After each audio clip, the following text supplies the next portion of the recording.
네, 오늘도 함께 하도록 또 이 새벽에 인도하신 하나님께 감사드립니다. 오늘 우리가 함께 묵상할 말씀은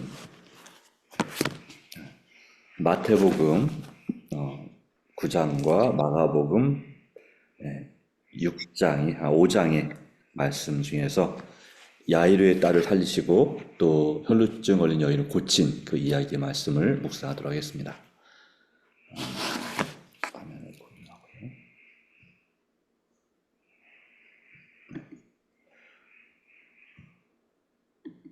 먼저 마태복음 9장의 18절로 31절의 말씀을 먼저 보도록 하겠습니다.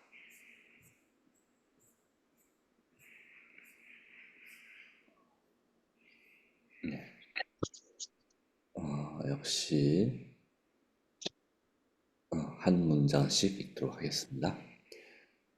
예수께서 이 말씀을 하실 때에 한 관리가 와서 절하며 이르되 내 딸이 방금 죽었사오나 오셔서 그 몸에 손을 얹어주소서 그러면 살겠나이다 하니 예수께서 일어나 따라가시되 제자들도 가더니 10대 동안 혈루증을 앓는 여자가 예수의 뒤로 와서 그 겉옷가를 만지니 이는 제 마음에 그 겉옷만 만져도 구원을 받겠다 함이라.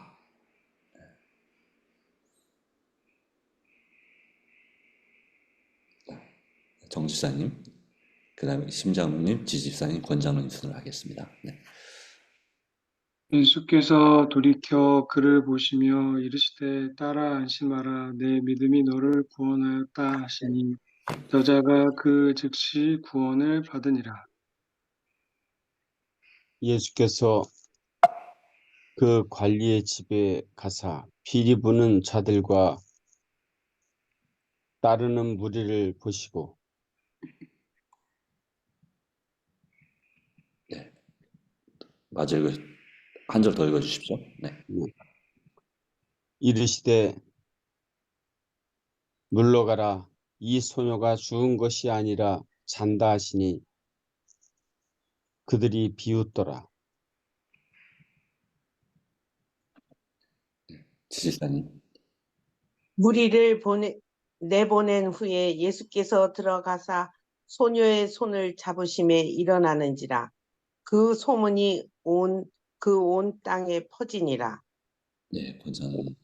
그래서 거기에서 떠나가실새 두 맹인이 따라오며 소리질러 이르되 다윗의 자손이여 우리를 불쌍히 여기소서 하더니 예수께서 집에 들어가실 때 맹인들이 그에게 나오거늘 예수께서 이르시되 내가 능히 이 일을 할 줄을 믿느냐 대답하되 주여 그러하오이다 하니 예, 예수께서 예, 읽으세요. 예.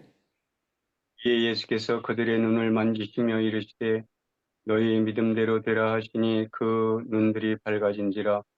예수께서 엄히 경고하시되 삼가 아무에게도 알리지 말라 하셨으나 그들이 나가서 예수의 소문을 그 온 땅에 퍼뜨리니라. 네, 감사합니다. 여기 마태복음에는 마가복음에 없는 사건 하나 추가하고 있습니다. 맹인들의 눈을 뜨게 하시는, 두 맹인의 눈을 뜨게 하시는 말씀. 이것은 마치 여리고성에서 있었던 사건 같은데 여기서는 또 다른 그냥 하나의 에피소드로 이렇게 다루고 있습니다. 그 다음에 마가복음 5장 21절부터 43절까지 말씀입니다.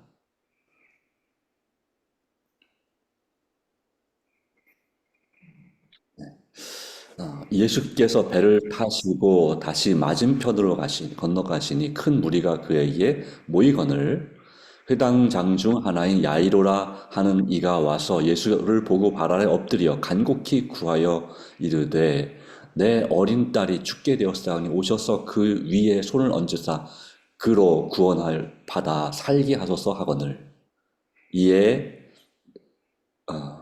그와 함께 가실새 큰 무리가 따라가며 애워싸 밀더라.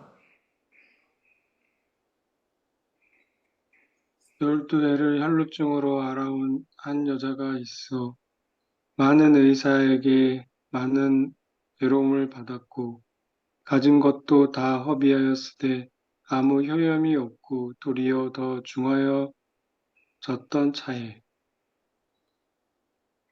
예수의 소문을 듣고 예, 무리가 우리 가운데 이게 잘 안 보여 그제 안 되겠네. 끼어 뒤로 와서 그의 옷에 손을 대니 그 다음에 보세요. 이는 내가 그의 옷에만 손을 대어도 구원을 받으리라 생각함일러라.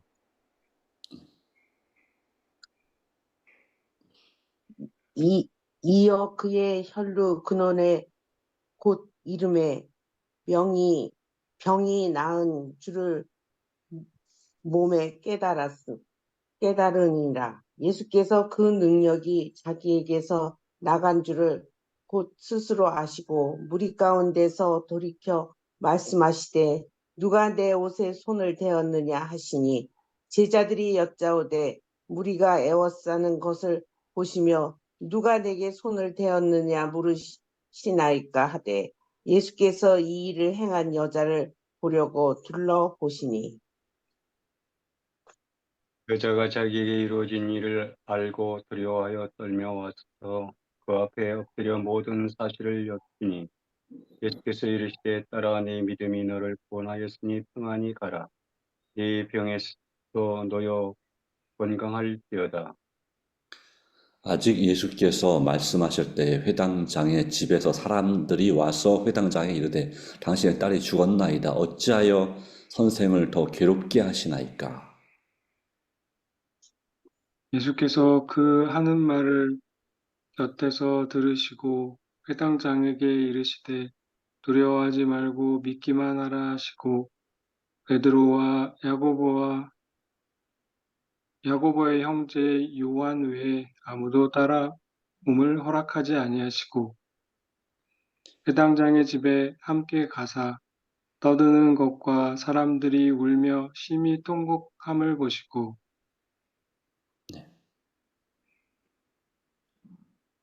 들어가서 그들에게 이르시되 너희가 어찌하여 떠들며 우느냐 이 아이가 죽은 것이 아니라 잔다 하시니 그들이 비웃더라. 예수께서 그들을 다 내보내신 후에 아이의 부모와도 자기와 함께 한 자들을 데리시고 아이 있는 곳에 들어가사 그 아이의 손을 잡고 이르시되 달리다금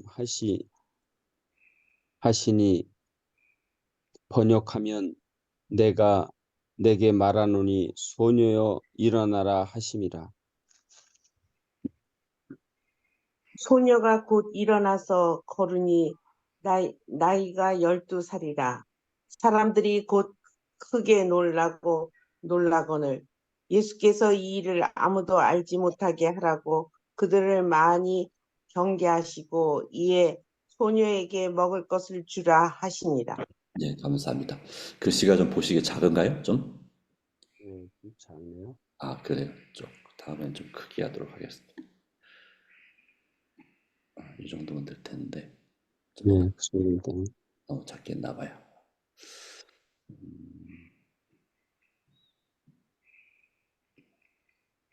네.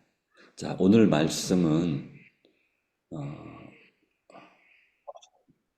바로 이제 핵심은 하여튼 그 회당장 야이로의 딸의 죽음을 살리시는 예수님의 표적과 열대 혈루증을 알아온 이 한 여자에 대한 치유에 관한 표적입니다. 두 가지가 같은 동네에서 거의 같은 시간에 일어난 모습을 볼 수가 있습니다. 자, 이 말씀 가운데서 우리는 어떤 교훈을 얻을 수가 있을까요? 이제 관찰, 통찰, 그 다음에 이제 원칙 적용 또는 원칙을 단언하는 교훈이라고 하죠. 교훈에 대한 적용.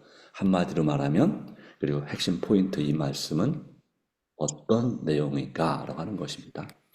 자, 여러 입장에 생각해 볼 수 있겠는데요. 일단 먼저 사건을 본다면 이 혈투에 연루증을 앓는 여인의 입장과 예수님의 또 입장과 그리고 제자들의 또는 제3자들의 입장을 생각해 볼 수 있겠습니다. 그런 측면에서 볼 때에 먼저 이 열두의 혈루증으로 알아온 이 여자에게 있어서는 어떨까요? 이것이 이제 이거 혈우병은 아니고요. 그러니까 하혈하는 병이죠. 그런데 이렇게 그것이 뭐 한 달에 한 번, 한 줄 정도가 아니라 이분은 하여튼 불규칙적으로 계속해서 이렇게 남들이 이 병이라 할 만큼 혈루증, 피가 하여튼 빠져나가는 그런 병으로 고생을 하고 있습니다. 다시 말하면 거의 1년 내내 그런 이 생리에 시달리고 있다는 거나 마찬가지. 하여튼 그것이 그러니까 이 여인의 몸 상태 어떻겠습니까? 말 그대로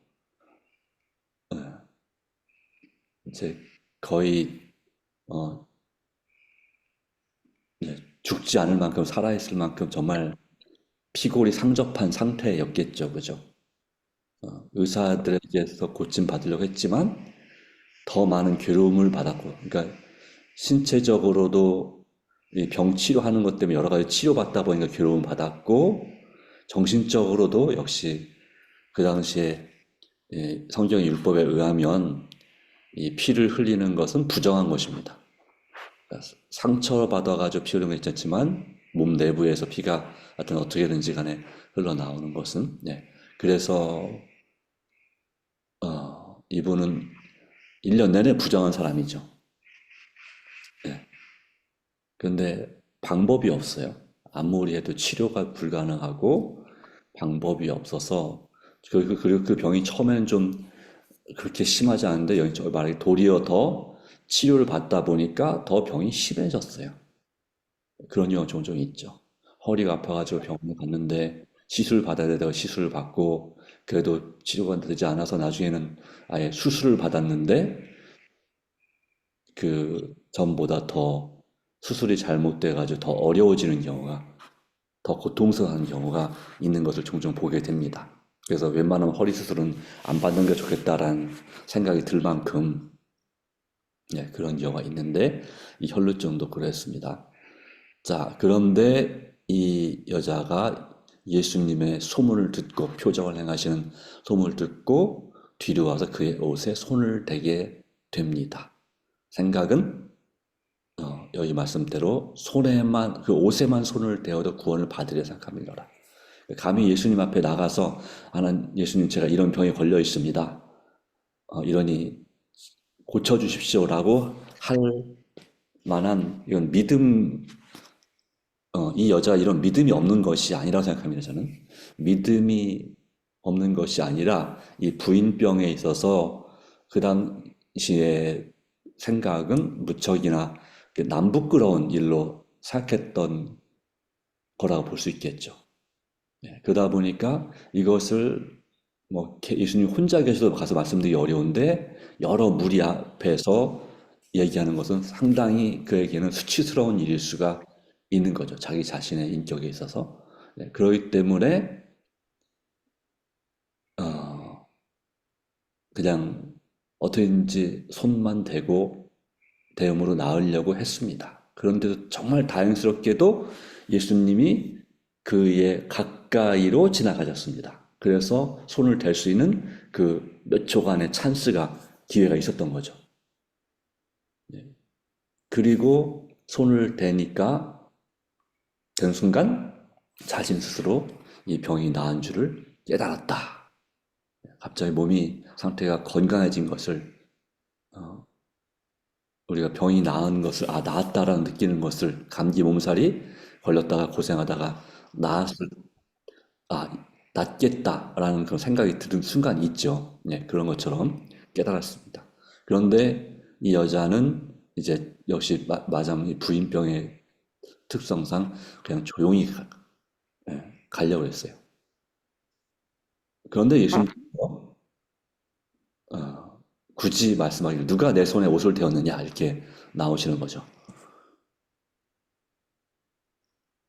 물론 이 여자는 무척이나 고마웠지만 그러나 그렇게 가기 원했습니다. 자, 그런데 그렇다면 예수님은 왜 굳이 그냥 보내도 되는데 조용히 보내도 되는데 왜 굳이 이렇게 누가 내 손에 손을 댔냐고 내 몸에 손을 댔냐고 내 옷에 이렇게 말씀하셨을까요?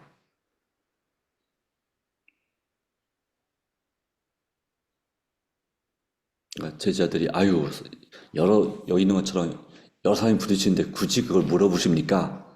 근데 예수님은 그냥 생각 없이 스쳐가는 손과 그 정말 믿음으로 만지는 손을 구별하셨다고 볼 수 있겠죠.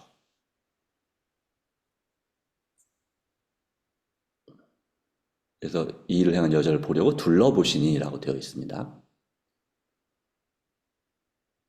제가 이거는 그냥 생각하는 건데요.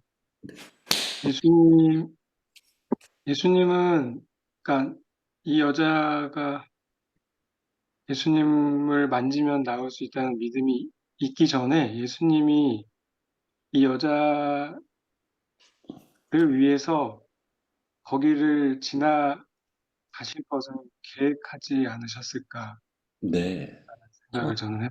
맞습니다. 정확합니다. 네. 시대의 소망이 그렇게 써 있습니다. 맞습니다. 네. 그러니까 이 여자의 믿음을 보시고 예수님이 의도적으로 그가 손을 뻗을 수 있는 그 정도 간격까지 예수님이 가신 겁니다.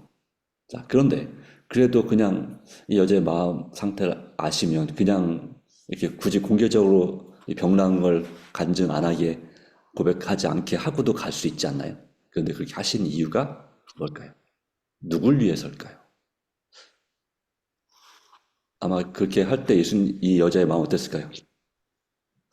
예수님, 그냥 그걸 굳이 그렇게 안 하셔도 되는 일을 이랬지 않았을까요?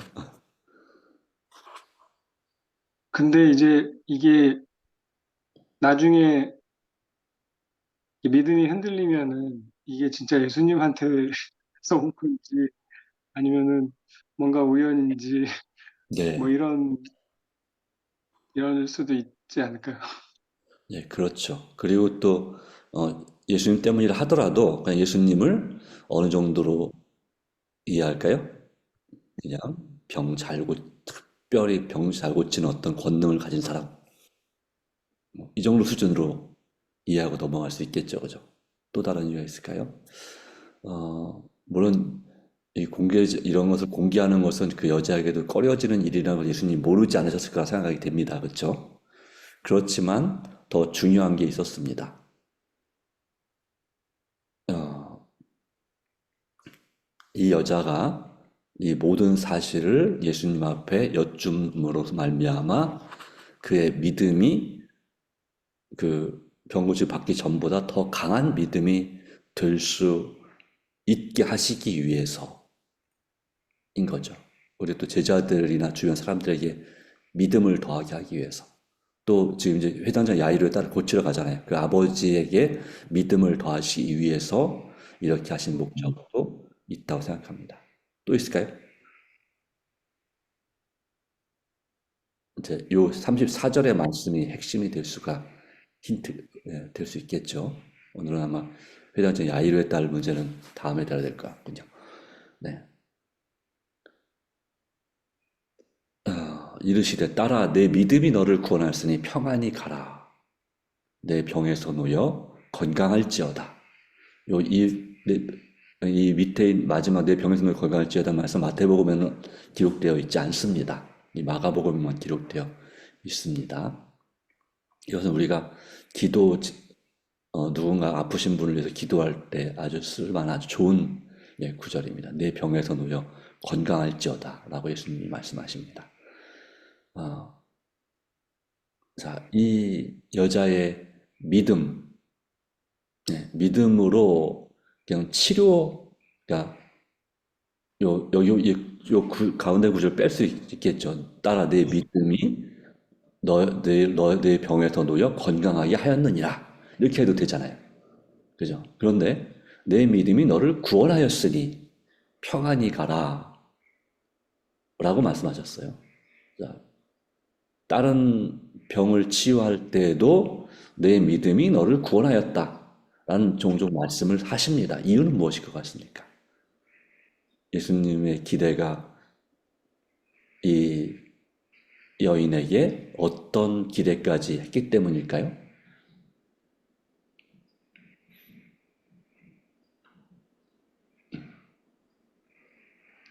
단순히 병만 고쳐주는 것이 아니라 이 여인을 구원하기를 원하시는 거죠. 그래서 구원은 죄 용서가 포함되어 있지 않습니까? 그렇죠? 그래서 당시에 어떤 지금도 이렇게 이런 중병에 걸린 사람들이 죄책감이 있는 것 같습니다. 내가 뭔가를 잘못해서 또 내가 생활 습관에 문제가 생겨서 하여튼 여러 가지 이유로 그렇게 나도 모르는 죄책감이 있어요. 그런데 이 당시에는 더 했습니다. 이런 불치병에 걸려 있는 경우에는 이것은 하나님 앞에 특별히 그 살아오는 동안 큰 죄를 지어서 그렇다. 그래서 하나님께 저주를 받아서 생긴 병이 바로 천형, 하늘에서 내린 병이다. 이런 얘기죠. 그렇기 때문에 그런 사람은 하나님께 저주를 받았기 때문에 이 사람은 평생 동안 그 죄 용서를 받을 수가 없다. 병이 낫지 않는 한. 병이 낫는 것은 용서랑 같은 의미가 있었어요. 그래서 정말 구원을 받으려면 단순히 병만 고쳐지는 것이 아니라 그 영혼이 구원받는 일이 절대적으로 필요한 거였습니다. 그럴 때 진짜 마음의 평안이 있어야지 되고 그래야 병에서 완전히 놓여질 수 있는 거죠. 그런 의미에서 주님은 이 여인을 그냥 병만 고쳐주는 것이 아니라 그의 믿음으로 정말 구원받기를 용서의 기쁨 가운데 구원의 확신 가운데 살기를 그의 인생이 이 병 낫기 전과 후가 완전히 달라지는 인생이 되기를 간절히 소망하셨다고 볼 수 있겠습니다. 예수님은 항상 지금도 우리를 향한 그분의 마음은 여전히 똑같습니다. 우리가 정말 잘되고 복되게 되고 마음이 평안하고 위로받고 형통하기를 간절히 원하십니다. 그것이 진정한 목자의 마음입니다. 저도 여러분을 향한 마음이 그렇습니다. 함께 우리가 협력해서 우리 목장을 섬기고 또 우리 교회를 섬기고 그리고 또 지역사회에 봉사하고 하는 가운데서 우리가 정말 믿음이 든든히 서가고 저 하늘에 이를 때까지 예수님을 닮을 때까지 성장하고 성령 충만한 사람이 되기를 간절히 바라는 것이 제 자신에게도 그렇지만 여기 있는 여러분뿐만 아니라 새벽기도에 참여하지 못한 그리고 교회를 그냥 간신히 근근히 11시에 왔다 가시는 분들에게도 똑같은 마음입니다. 여러분도 여러분의 또 목장 식구들에게 또 여러분 가족들에게 믿음이 부족한 가족이 혹시 있을지라도 또 여러분의 이웃 사람들에게도 마찬가지고 바로 이 예수님의 마음으로 똑같이 그들을 대했으면 정말 좋겠습니다. 어떤 편견이나 선입관을 내려놓고 왜 그렇게 생각해야 될까요? 네. 예수님께서 보실 때 물론 이 여인은 예수님의 친구 또 자매라고 간주하셨지만 또한 영적인 의미에서 볼 땐 예수님은 이 여인의 아버지가 되시는 거죠. 아버지 또는 어머니, 부모가 영적 부모인 거죠. 저도 일단 제가 이 교회 담임 목사를 하고 있는 동안은 영적으로 이제 하나님의 명령을 따라서 여러분을 섬겨야 되는 그런 영적인 그런 목자인 거죠. 그리고 여러분들은 양인 것입니다. 그럼 목자는 양을 무슨 일이 있어도 이 양을 섬기고 정말 예수님처럼 할 수만 있다면 양을 위해서 목숨을 버리는 것이 진짜 목자의 마음이죠.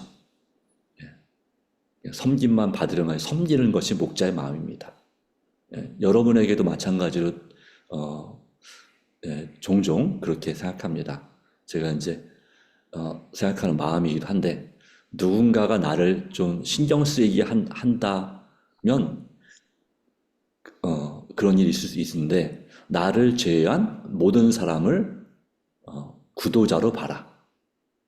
어떤 그 직분이나 어떤 사회적 위치로 보지 말고, 그러면 마음이 편해진다. 물론 내 자신도 구도자로 봐야 되겠죠, 어떤 때는. 그러나 나의 아내도, 나의 자녀들도, 또 교회에서 만난 장로님, 또 심지어 목사님도, 사모님도 구도자로 생각한다면, 예, 우리는 구도자를 주님께로 인도하기 위해서 구도자가 나의 성질을 긁어도 내가 화를 내면 됩니까, 안 됩니까? 예, 화를 내면 그 구도적 관계는 회복되는 데 상당한 시간이 걸리겠죠. 더 힘들어지겠죠. 하나님께서 나의 품성을 다듬기 위해서 주신 그런 사람들이 내 주변에 있는 모든 사람이다라고 생각하면, 물론 스트레스 안 받진 않겠지만, 그래도 그들을 이해할 수 있는 마음이 생기고, 그들을 위해서 기도할 수 있고, 불쌍히 여기는 마음이 듭니다. 그것이 바로 목자의 마음입니다. 왜 하필이면 주님께서 그 모세를 40년 동안 광야에서 양을 돌보게 했을까? 종종 동영상을 보면은 때때로 이 순양들은 들이받는 걸 너무 좋아합니다. 그래서 당연히 이 모세가 엉덩이를 수없이 들이받쳤겠죠. 그렇지만 그 양을 미워할 수 없는 것입니다. 어떤 양은 따라온 대로 안 가고 지 호기심이 많아가지고, 새끼 양들 특별히 엉뚱한 데로 갑니다. 어떤 양은 고집이 세갖고 아무리 땡겨도 따라오지 않고 버팁니다. 환장하겠죠. 네. 어떤 양은 자기가 좀 힘세다고 좀 약한 양을 괴롭힙니다. 막 뺏어 먹고 밀고 들이받고. 네. 그런 모든 양을 약한 양뿐만 아니라 말 잘 듣는 양뿐만 아니라 그런 모든 양들을 돌보다 보니까 이 모세의 마음이 하나님의 마음을, 예수님의 마음을 알게 된 거죠. 네. 그런 마음으로 우리가 이 나이를 떠나서 나보다 나이가 많은 사람이라 할지라도 어쩌면 예수님께도 이 여인은 더 연상일 수 있어요. 예수님은 30대 초반이잖아요. 이 여자분은 30대 아니면 40대였을 수 있을 겁니다. 그렇지만 목자의 입장에서 하나님의 아들로 입장에서 이 딸아라고 부르고 있습니다. 자, 서로 무시하라는 얘기는 아닙니다.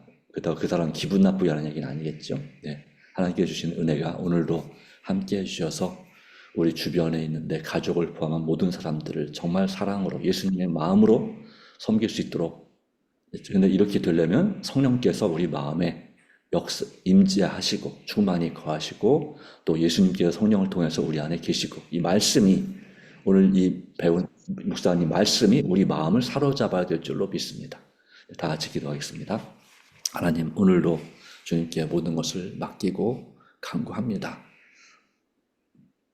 성경에서 늘 보는 그런 하나의 사건일 수 있겠지만, 이 가운데 우리를 향해 주시는 예수님의 간절한 그 마음을 읽을 수 있는 눈을 열어주시고, 영적인 분별력을 가지고 우리가 한 영혼을 직분에 관계없이, 사회적 지위에 관계없이, 또 빈부고아를 막론하고 한 영혼을 진정으로 사랑하고 섬길 수 있는 그런 예수님의 마음, 성령님의 역사가 우리 마음을 주장하여 주셔서 이끌어 주시기를 간절히 바랍니다.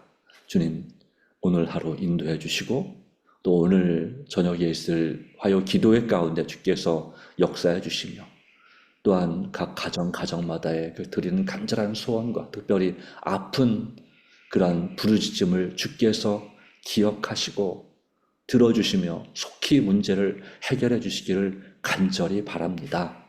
오주님, 지금도 이 암으로 또 항암 치료받고 힘들어하는 우리 특별히 모세반의 정경원 집사님 계십니다. 오주님, 그 영혼을 불쌍히 여겨주시고, 또 몸은 아프지 않지만 마음이 아파서 또 힘들어하는 여러 장로님, 또 집사님, 성도님들이 있습니다. 주님께서 기억하시고 주님의 사랑으로 안아주시고 내 믿음이 너를 구원하였느니라. 평안히 가라는 그 음성을 들려주시기를 간절히 바랍니다. 주님, 오늘도 역사하여 주시옵소서. 우리가 드리는 기도, 또 40일 릴레이 기도를 대표해드리는 세 분의 성도님들에게 또 주님께서 오늘도 복 주시고 역사하여 주시옵소서. 예수님의 이름으로 기도합니다. 아멘. 예, 감사합니다. 오늘도 믿음으로 승리하시고 하나님을 감사하기 바랍니다.